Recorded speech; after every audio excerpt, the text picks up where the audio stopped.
जय हिंद। स्वागत है आप सभी का हमारे YouTube channel unstoppable GS classes में।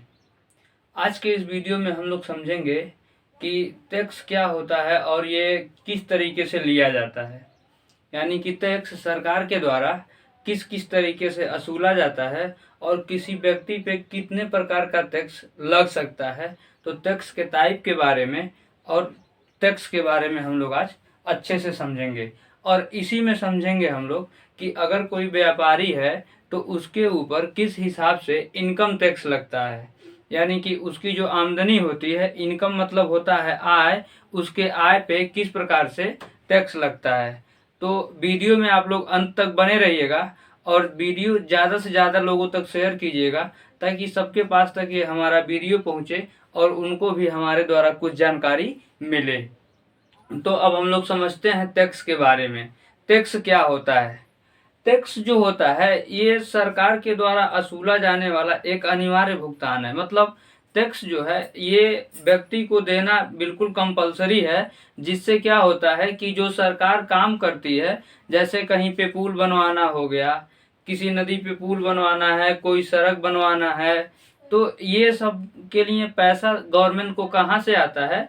तो वो पैसा हम ही लोगों के द्वारा गवर्नमेंट को दिया जाता है, जिसमें से कुछ पैसा गवर्नमेंट को डायरेक्ट लोग देते हैं, उसको कहते हैं हम लोग डायरेक्ट टैक्स। और कुछ पैसा जो होता है गवर्नमेंट को इनडायरेक्ट रूप में दिया जाता है, जिसको इनडायरेक्ट टैक्स के नाम से जाना जाता है, यानी कि अप्रत्यक्ष कर के नाम से जाना जाता है। जो डायरेक्ट टैक्स होता है वो किसी व्यक्ति के द्वारा गवर्नमेंट को सीधा दिया जाता है, जैसे सीमा शुल्क हो गया और जो इनकम टैक्स हो गया, ये होता है डायरेक्ट टैक्स। और जो अप्रत्यक्ष कर होता है, इनडायरेक्ट टैक्स होता है, वो होता है बिक्री कर। बिक्री कर पे जो टैक्स लगता है उसको इनडायरेक्ट टैक्स के नाम से जानते हैं। तो अब हम लोग यह समझ लेते हैं टैक्स क्या है। टैक्स टैक्स ये अनिवार्य रूप से भुगतान किया जाने वाला धनराशि है जो किसको जाता है? गवर्नमेंट को जाता है।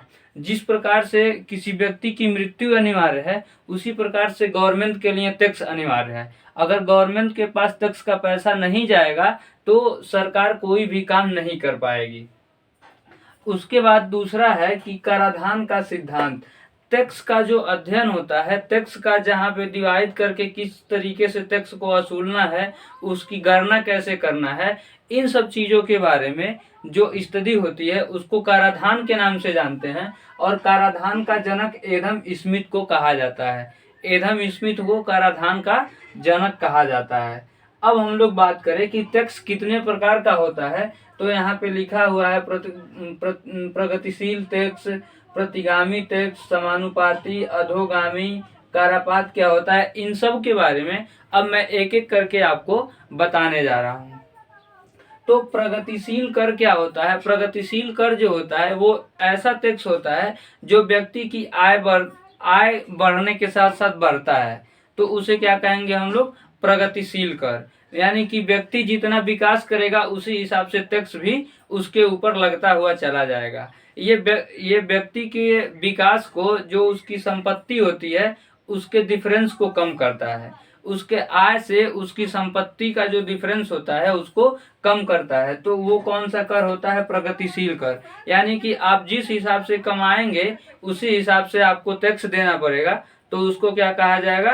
प्रगतिशील कर, यानी कि प्रोग्रेसिव टैक्स के नाम से जाना जाएगा। इसके बाद जो अगला है वो है प्रतिगामी। प्रतिगामी का मतलब रिग्रेसिव होता है। ये जो प्रतिगामी जो टैक्स होता है इसको रिग्रेसिव टैक्स कहते हैं इंग्लिश में। इसमें क्या होता है कि जो लोग कम कमाते हैं उनके ऊपर ज़्यादा टैक्स लगता है और जो लोग ज़्यादा कमाएंगे उनके ऊपर कम टैक्स लगता है। यानी कि इसमें कुछ इस प्रकार का टैक्स होता है कि गवर्नमेंट इसमें बिना कोई काम किए हुए ही धन को आपसे टैक्स को लेती है। तो इस प्रकार के टैक्स को रिग्रेसिव यानी कि प्रतिगामी टैक्स के नाम से जाना जाता है। उसके बाद हम लोग बात करें समानुपाती कर क्या होता है, तो समानुपाती जो टैक्स होता है वो आप जितना कमाएंगे उसके हिसाब से लगता हुआ चला जाएगा समानुपाती कर। जितना कमाएंगे उसके हिसाब से लगेगा क्या? समानुपाती कर। उसके बाद से एक टैक्स है अधोगामी। अधोगामी जो होता है वो कुछ समय तक समानुपाती टैक्स के समान होगा। यानी कि समानुपाती जितना कमाएंगे उसके हिसाब से टैक्स आपका लगता हुआ चला जाएगा। और फिर एक समय ऐसा आएगा, अगर हम इसके कर्व की बात करें समानुपाती की, तो जो समानुपाती टैक्स होता है, यहाँ पे आप लोग देखिए समानुपाती टैक्स, अगर हम इधर आपके इनकम को रख दें कि आप इधर पैसा कमा रहे हैं, इनकम हो गया ये आपका, और इधर हम आपका टैक्स रख दे रहे हैं, टैक्स आपका जो लगेगा वो इधर रख दिए, तो आपका इनकम जैसे जैसे बढ़ेगा, समानुपाती वाला मैं अभी आपको बता रहा हूँ, इनकम जैसे जैसे आपका बढ़ेगा टैक्स भी वैसे वैसे बढ़ता हुआ चला जाएगा। मान लीजिए आपका इनकम यहाँ पे 10 लाख, यहाँ पे मान के चलिए 1 लाख है, ये 2 लाख, ये 3 लाख, ये 4 लाख, इस प्रकार से है, तो टैक्स भी बढ़ते हुए चला जाएगा। मान लीजिए कि यहाँ 2% हो गया, आगे 3% हो गया, फिर 4% हो गया, फिर 5%, 6%, ऐसे होगा। तो जैसे मान लीजिए कि आपका 1 लाख इनकम है तो इसको ऐसे मिलाइए, 1 पॉइंट मिल गया। 2 लाख इनकम है तो आप इसको ऐसे मिलाइए, 2 पॉइंट मिल गया। 3 लाख का इनकम हो रहा है आपका तो आप इसको ऐसे मिलाइए। तो इस प्रकार से क्या होगा कि ये बढ़ते हुए ग्राफ आपको चला जाएगा। जैसे आपका आय बढ़ेगा वैसे आपका क्या होगा, टैक्स भी बढ़ता चला जाएगा। तो इसको कहेंगे समानुपाती। अब दूसरा जो है समानुपाती के बाद से अधोगामी जो टैक्स है, अब हम उसकी कर्व आपको बना के दिखाते हैं वो कैसे होगा। तो जो अधोगामी होगा उसको हम यहाँ पे बना रहे हैं। इसमें क्या होगा कि ये कुछ टाइम तक तो समानुपाती होगा। जैसे ये आपका इनकम है, इनकम ये आपका है, और ये इधर हम लगा दे रहे हैं टैक्स को। तो इनकम अगर मान के चलिए आपका 1 लाख, 2 लाख, 3 लाख, 4 लाख, ऐसे यहाँ 10 लाख, और यहाँ पे क्या हो गया 15 लाख, आगे 20 लाख, इस तरीके से इनकम बढ़ता जा रहा है। टैक्स 1%, 2%, 3%, 4%, 5%, उसके बाद से ऊपर जाके यहाँ ये 5%, और फिर ऊपर जाके हो गया 10%। तो जैसे मान के चलिए कि आप ये कमा रहे हैं, आप ये कमा रहे हैं 1 लाख रुपया कमाए तो आपके ऊपर 1% का टैक्स लगा। 2 लाख कमा रहे हैं तो 2% का टैक्स लगा। 3 लाख कमा रहे हैं तो ये आपके ऊपर 3% का टैक्स लग रहा है। 4 लाख कमा रहे हैं तो 5 लाख कमा रहे हैं तो 4% लग रहा है। फिर ये ऐसे बढ़ रहा है। तो ये आपको क्या एक लाइन मिल रही है, लेकिन एक समय ऐसा आएगा, मान के चलिए कि ये 10% वाला पे हम लेके आते हैं आपको। अब आप 15 लाख कमा रहे हैं तब भी आपका 10 लाख रुपया लग रहा है। आप इधर 20 लाख कमा रहे हैं तब भी आपका 10 लाख ही लग रहा है। 30 लाख कमा रहे हैं तब भी आपका 10 लाख लग रहा है। तो ये यहाँ के बाद ये कर्व ऐसे बनते हुए चला जा रहा है। मतलब एक समय ऐसा आएगा जब आप कितना ही पैसा कमाएंगे, लेकिन आपका जो टैक्स का रेट होगा वो बिल्कुल फिक्स कर दिया जाएगा। तो उसी को कहा जाता है अधोगामी। अधोगामी जो टैक्स होता है वो कुछ समय तक तो समानुपाती होता है, उसके बाद से कांस्टेंट हो जाता है, एक निश्चित हो जाता है, उससे ज्यादा और आगे नहीं बढ़ता है। यहाँ पे आप देख सकते हैं कि इस तरीके से ये यहाँ तक क्या है, यहाँ तक हो रहा है, ये इतना समानुपाती कर लग रहा है इस पे, और इसके बाद से ये समानुपाती के बाद से फिक्स कर दिया गया, तो ये क्या हो गया, अधोगामी हो गया। तो अधोगामी क्या होता है और समानुपाती क्या होता है, इसमें आप लोग अंतर समझ लिए। अब हम इसको मिटा देते हैं। फिर अब हम लोग अगला देखेंगे कि कारापात क्या होता है। कारापात का मतलब ये होता है कि जिस व्यक्ति के ऊपर टैक्स लगाया जाता है, कारापात जो है इनसाइडर, जिस व्यक्ति के ऊपर टैक्स लगाया जाता है उस व्यक्ति को कहा जाता है कारापात। उसके बाद हम बात करें काराघात किसको कहेंगे, तो काराघात जो व्यक्ति टैक्स का भुगतान करता है। मान लीजिए हमारे ऊपर टैक्स लगा तो हम कहलाएंगे क्या, कारापात, और हम ही टैक्स को दे रहे हैं तो हम क्या कहलाएंगे फिर, काराघात। यानी कि जिस व्यक्ति के ऊपर टैक्स लगा वो है कारापात, और जो व्यक्ति टैक्स को जमा कर रहा है वो क्या कहलाएगा, काराघात। अब बात करें हम लोग डायरेक्ट कर के बारे में, तो डायरेक्ट कर जो व्यक्ति से सीधा लिया जाता है, सीधे तौर पे डायरेक्ट लिया जाता है। जैसे आप गाड़ी कहीं पे लेके जा रहे हैं तो वहाँ पे क्या लगता है, सीमा शुल्क। एक राज्य से दूसरे राज्य में आप प्रवेश करेंगे तो वहाँ पे लगता है सीमा शुल्क। आप सीधे अपने हाथ से टैक्स देते हैं, वो सीमा शुल्क देते हैं, तो वो क्या कहलाएगा, डायरेक्ट टैक्स कहलाएगा। या फिर आप इनकम टैक्स दे रहे हैं तो ये क्या कहलाएगा, डायरेक्ट टैक्स, क्योंकि इनकम टैक्स भी आप सीधा बैंक में ले जाके जमा करते हैं, गवर्नमेंट के खाते में वो चला जाता है, तो वो क्या है, इनकम टैक्स। वो प्रत्यक्ष कर है, डायरेक्ट कर है। उसके बाद से हम बात करें अप्रत्यक्ष कर का, तो अप्रत्यक्ष कर जो है वो हम सीधा नहीं देते हैं। कोई सामान खरीदने जाएंगे, उस सामान का जो टैक्स लगेगा उसी सामान में हम उसका बिल पे कर, टैक्स मतलब दे देंगे। हमको पता भी कहा है, अगर मान लीजिए हम एक बिस्किट खरीदने के लिए जा रहे हैं दुकान पे, उसका रेट है 10 रुपया, तो उसमें टैक्स भी रहता है 10 रुपये में, तो 10 रुपया हम बिस्किट वाले दुकान पे दे के आ जाएंगे, तो हमको उसमें पता नहीं चलेगा कि हम उसको टैक्स दिए हैं कि बस बिस्किट का पैसा दिए हैं। लेकिन अगर वही हम 8 रुपया देते, 8 रुपया जो दुकान वहां पे दुकानदार बेच रहा है उसको देते, और 2 रुपया गवर्नमेंट के खाता में सीधा हम जमा करते हैं, तो हमको पता चलता कि मैं 2 रुपया टैक्स दे के आ रहा हूँ गवर्नमेंट के खाते में, और 8 रुपया बिस्किट है। तो टैक्स को क्या किया जाता है, जब मूल्य के साथ जोड़ दिया जाता है तो वही बनता है विक्रय कर। विक्रय कर में जब टैक्स होता है तो उसको कहते हैं अप्रत्यक्ष कर। अप्रत्यक्ष कर आपको पता भी नहीं चलेगा और आप टैक्स भी दे देंगे। हालांकि जो दुनिया के करीब 98% लोग ऐसे हैं, 98%, जो इनडायरेक्ट टैक्स ही देते हैं, जबकि डायरेक्ट टैक्स के दायरे में 2% लोग सिर्फ और सिर्फ आते हैं। लेकिन ये टैक्स देना बहुत ही ज़्यादा जरूरी है, क्योंकि इससे क्या होता है कि मान लीजिए कि किसी के पास खाने के लिए खाना नहीं है, तो बहुत सारे जो राज्य सरकार है वो हर महीने में बीपीएल कार्ड पे 25-30 किलो का जो रसद होता है, यानी कि गेहूं चावल मिला के देती है, और एपीएल कार्ड पे जो होता है वो 5 किलो प्रति यूनिट के हिसाब से, यानी कि एक व्यक्ति को एक महीने में 5 किलो वो चावल या फिर गेहूं कुछ भी देती है।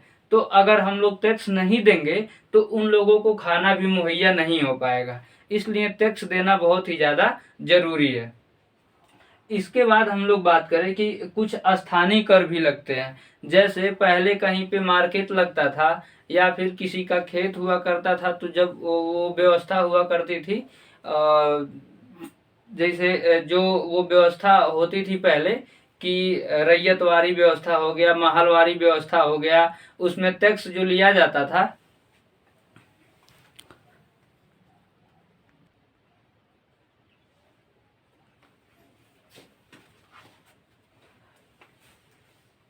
तो वो जो रैयतवारी व्यवस्था होती थी, महलवारी व्यवस्था होती थी, या फिर जमींदारी प्रथा होती थी, उसमें भी टैक्स दिया जाता था। तो वो स्थानीय टैक्स होता था, लोकल टैक्स होता था। उसी, तो उसको क्या कहते थे हम लोग, मालगुजारी के नाम से, या फिर भवन जो आपके घरों पे टैक्स लगता है। अब इस टाइम में अगर आपका घर नगर पालिका में पड़ता है तो आपके घर का टैक्स लगता है, और ये टैक्स जमा करना बहुत ही ज़्यादा जरूरी है, क्योंकि एक आईडी प्रूफ के आधार पे अगर आप टैक्स जमा किए हुए रहेंगे तो आपको रसीद काट के देता है, जिससे ये पता चलता है कि ये आप ही का घर है। आपके नाम से रसीद, जिसके नाम से रसीद कटेगा उसी का घर होने का वो एक प्रूफ भी बनता है। तो इस प्रकार जो लोकल गवर्नमेंट के द्वारा जो टैक्स ली जाती है, उसमें मालगुजारी कर हो गया, भवन कर हो गया, जमींदारी प्रथा में कृषि कर हो गया, ये सब जो कर होता है वो लोकल होता है। अब कुछ टैक्स ऐसा होता है जिसको सेंट्रल गवर्नमेंट लगाती है और स्टेट गवर्नमेंट को वो टैक्स दे देती है। जैसे कृषि कर जो होता है उसको केंद्र सरकार लगाती है और वो दे देती है किसको, राज्य सरकार को। ट्रांसपोर्ट जो वाहन कर होता है वो भी केंद्र सरकार लगाती है और देती है किसको, राज्य सरकार को दे देती है। फिर उसके बाद से कुछ ऐसा कर होता है जिसमें केंद्र सरकार टैक्स को लगाती है और केंद्र सरकार ही टैक्स को वसूल लेती है। जैसे जो निगम कर होता है, निगम यानी कि कारपोरेट टैक्स जो होता है, जो बड़ी बड़ी कंपनियों पे लगाया जाता है कारपोरेट टैक्स, उसको सेंट्रल गवर्नमेंट लगाती है और सेंट्रल गवर्नमेंट ही ले लेती है। कारपोरेट टैक्स केंद्र सरकार के लिए एक सबसे बड़ा टैक्स होता है, जिसमें बहुत ही ज़्यादा मात्रा में सेंट्रल गवर्नमेंट को टैक्स के रूप में पैसा प्राप्त होता है कारपोरेट टैक्स से। फिर उसके बाद से कुछ ऐसे भी टैक्स होते हैं जिसको सेंट्रल गवर्नमेंट तो लगाती है, लेकिन केंद्र सरकार और राज्य सरकार दोनों उस टैक्स को ले लेते हैं। जैसे उत्पादन कर, किसी मान लीजिए कि राज्य में कुछ उत्पादन हो रहा है, इंडस्ट्री है उत्पादन की, तो वहाँ पे इंडस्ट्री जब उत्पादन करेगी, प्रोडक्शन करेगी, तो उससे उस राज्य सरकार को भी टैक्स जाएगा और केंद्र सरकार को भी टैक्स जाएगा। अब हम लोग अगला बात करें कि ये निगम कर क्या होता है। तो निगम कर हम आपको बता चुके, जो कंपनियों पे, बड़े बड़े कंपनियों के पे कर लगाया जाता है उसको निगम कर के नाम से जाना जाता है। अब ये है उपहार कर। उपहार कर क्या होता है कि अगर आप किसी को गिफ्ट दे रहे हैं, गिफ्ट में अगर 50,000 रुपये से ज़्यादा की धनराशि आप किसी को दे रहे हैं, तो आपको उस पर 30% का टैक्स लगता है। और ये टैक्स भी जो होता है वो डायरेक्ट टैक्स होता है। अगर मान लीजिए कि आप किसी व्यक्ति को 1,00,000 रुपये का कोई गिफ्ट कर रहे हैं, 1,00,000 रुपये का गिफ्ट कर रहे हैं, तो आप इस पे क्या करेंगे, 30% आपको टैक्स भी लगा दिया जाएगा। तो अगर 1,00,000 रुपया दे रहे हैं तो इसमें से 30% काट लिया जाएगा। 30% काटेगा जब, तो 1,00,000 का 30% करेंगे तो 30,000 हो जाएगा। तो उस व्यक्ति को जो मिलने वाला राशि होगा, ये हो गया टैक्स, और उसको जो मिलने वाला राशि होगा वो कितना होगा, 70,000 रुपया उसको मिलेगा। तो उपहार कर किस प्रकार का कर है, वो डायरेक्ट टैक्स है। उसके बाद हम लोग बात करें कि सेवा कर। सेवा कर जो होता है वो सर्विस के बदले, मतलब पहले क्या हुआ करता था कि सैलरी से टैक्स नहीं लगता था, सैलरी पे कोई टैक्स नहीं था, लेकिन उसके बाद से सैलरी पे भी क्या हो गया, टैक्स आ गया, तो उसको कह दिया गया सेवा कर। अब सेवा कर को इनडायरेक्ट टैक्स के अंदर रखा गया, क्योंकि सैलरी जो बनती थी वहां पे लोग टैक्स को छुपाते थे, बचाना चाहते थे। तो अब सैलरी और वैल्यू जो सेवा कर है, फिर उसके बाद से value added tax. Value added tax जो होता है ये सबसे पहले फ्रांस लगाया था, इस टैक्स को भारत में भी अपनाया गया, और ये मुख्य रूप से जो होता है ये बिक्री कर का ही एक हिस्सा है, वैल्यू एडेड टैक्स। जो value added tax central government लगाती है उसको कहते हैं सेनवेट के नाम से जाना जाता है, central value added tax, CENVAT. और जो ये वैल्यू एडेड टैक्स है, इसको वैल्यू एडेड टैक्स को एल.के. झा समिति की सिफारिश में भारत में अपनाया गया था, एल.के. झा समिति की सिफारिश पे। अब इस टैक्स को वैल्यू एडेड टैक्स और सर्विस टैक्स, यानी कि सेवा कर और वीएटी दोनों को मिला के और एक नया टैक्स बनाया गया, जीएसटी। अब जीएसटी एक नया टैक्स बना दिया गया है, जिसके बारे में मैं आप लोगों को पहले वीडियो में बता चुका हूँ। जीएसटी क्या है वो वाला वीडियो आप जाके देख लेंगे तो आपको पता चल जाएगा जीएसटी के बारे में पूरा के पूरा। फिर एक बात और है कि ब्लैक मनी क्या होता है। ब्लैक मनी का मतलब होता है ऐसा पैसा जिस पे गवर्नमेंट को टैक्स न दिया गया हो, ऐसा धन जिस पे गवर्नमेंट को टैक्स न दिया गया हो, उसे कहा जाता है ब्लैक मनी, यानी कि काला धन। अब इसके बाद हम लोग बात करेंगे कि इनकम टैक्स आखिर में किस प्रकार से कैलकुलेट किया जाता है। अगर कोई व्यापार आप कर रहे हैं तो आपके ऊपर किस तरीके से इनकम टैक्स लगेगा, उसके बारे में अब हम लोग समझेंगे। इनकम टैक्स को बिल्कुल अच्छे से समझ। अब हम लोग देखते हैं कि इनकम टैक्स क्या है। इनकम टैक्स कितने प्रकार का इनकम टैक्स होता है। इनकम टैक्स को आईटीआर के नाम से जाना जाता है, आईटीआर, इनकम टैक्स रिटर्न कहते हैं इसको। इनकम टैक्स रिटर्न के 4 हिस्से होते हैं। एक होता है आईटीआर इनकम टैक्स रिटर्न, दूसरा होता है टीडीएस, फिर उसके बाद से होता है सेस, उसके बाद से होता है सरचार्ज। अब सेस और सरचार्ज ये दोनों टेक्निकल नाम है, तो इसको इंग्लिश में ही याद रखिए, सेस और सरचार्ज के नाम से ही जाना जाता है। और ये जो टीडीएस है इसको कहा जाता है tax deduction on source, tax deduction on source, यानी कि जो सोर्स से आपको पैसा प्राप्त, अगर आप किसी को दे रहे हैं तो वहीं पे पहले टैक्स को काट के और आप पैसा देंगे। अब ये जो आईटीआर है, आईटीआर जो होता है इनकम टैक्स रिटर्न, अब उसका कुछ स्लैब बना हुआ है। ये होता है slab of income tax return के बारे में यहाँ पे लिखा हुआ है कि आपके पास कितना पैसा होगा तो आपको कितना कर देना पड़ेगा, कितना टैक्स देना पड़ेगा। ये टैक्स जो होता है ये आपके शुद्ध बचत पे, यानी कि आप अगर 10 रुपया कमाते हैं उसमें से 5 रुपया खर्चा कर दिए, अपना जीवन यापन करने में बचा हुआ 5 रुपया जो है उसी 5 रुपये पे टैक्स लगेगा। यानी कि आपको ITR उसी 5 रुपये पे देना होगा, इनकम टैक्स। अब जो इनकम टैक्स का स्लैब है वो कुछ इस प्रकार से है, यानी कि 2.5 लाख तक क्या है, कोई इनकम टैक्स आपका नहीं लगना है। 2.5 लाख से लेके 5 लाख तक के बीच में अगर आपका इनकम से शुद्ध बचत हो रहा है तब आपका लगेगा कितना, 5% का इनकम टैक्स लगेगा। उसके बाद अगर आपका 5 लाख से लेके 7.5 लाख तक का बचत हो रहा है तब आपका इनकम टैक्स लगेगा 10%। 7.5 लाख से लेकर के 10 लाख तक लग रहा है तो आपका लगेगा कितना, 15% का इनकम टैक्स। फिर उसके बाद 10 लाख से लेकर के और 12.5 लाख के बीच में आपका इनकम है तो आपका कितना लगेगा, 20%।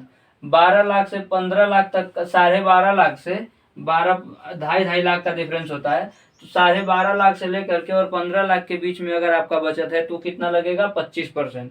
उसके बाद से 15 लाख प्लस अगर आपका 15 लाख रुपए से ज्यादा बच रहा है सालाना तब आपका लगेगा कितना, 30% का टैक्स लगेगा। इसके बाद आप 15 लाख से लेकर के करोड़ों, 100 करोड़, 200 करोड़ तक कमाएंगे तब भी आपका कितना लगेगा, 30% का ही टैक्स लगेगा। अब इसको समझना है हम लोगों को कि कैसे होता है। तो देखिए, मान के चल, अगर आपको वीडियो पसंद आया हो तो चैनल को ज्यादा से ज्यादा आप लोग लाइक कीजिए, शेयर कीजिए और सब्सक्राइब कीजिए। मिलेंगे अगले वीडियो में, तब तक के लिए धन्यवाद।